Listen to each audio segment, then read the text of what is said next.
Hey y'all, good morning. It is Sunday morning. It's about 7:45, and I am here at a hospital appointment for my mom. She called me wanting me to go with her, and so I drove an hour and a half away, leaving my home about 5:30, and we get to the hospital trying to find parking, blah blah blah. But there was no one at the registration desk, and they said that she had to be here 7:30 a.m. on Sunday morning.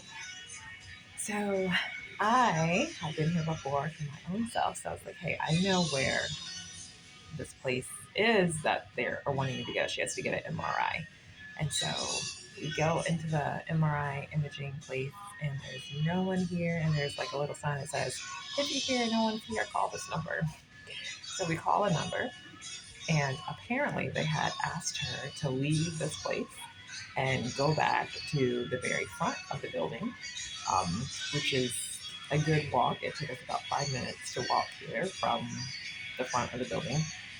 And what I heard was my mom tell them that, no, I'm not going anywhere because we actually had to take a break. She needed to take a break from walking from the front to here, just to kind of get her breath.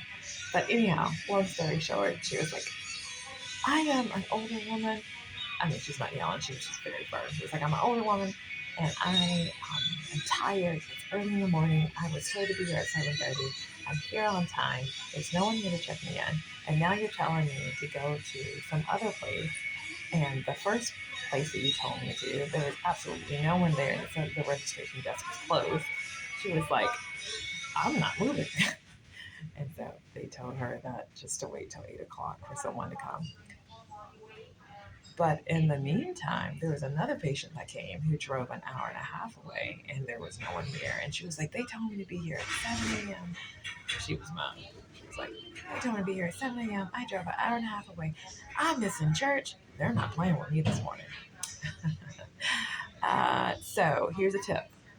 The tip is keep your calm, but also be firm. I congratulated my mom for advocating for herself over the phone and telling them that she wasn't going to move. And I also congratulated her for being patient because she was willing to wait 15 minutes. And she started playing her gospel music on her phone. I was like, Mom, good for you. And she started worshiping because in her mind, she was like, I'm still going to have church. She started doing this before even the other lady came in. Um, but it's just so strange how hospitals and how doctors make a plan and they don't follow the plan. I just wanted to highlight that. What can we do to make that not an issue? I don't know why they tell patients to come so incredibly early when their desks are closed or when they're not here. Don't know what that's about.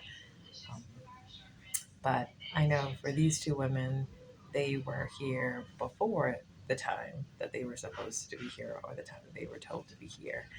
And they just feel upset that their time was wasted. And I agree. So I'm just glad that I could be here as an advocate for my mom. And really, she's advocating for herself. And all I'm doing is just cheering her on and just being like, hey, you want me to say something else? Like in the background. Yeah, what she said. All right, that's it. I'm whispering because she's on the other side. And I would show you, but I think there's markings of what hospital this is. And I don't know if that's like okay to like blast. So I'm going to try not to blast them. But as you can see, I am in the imaging services center.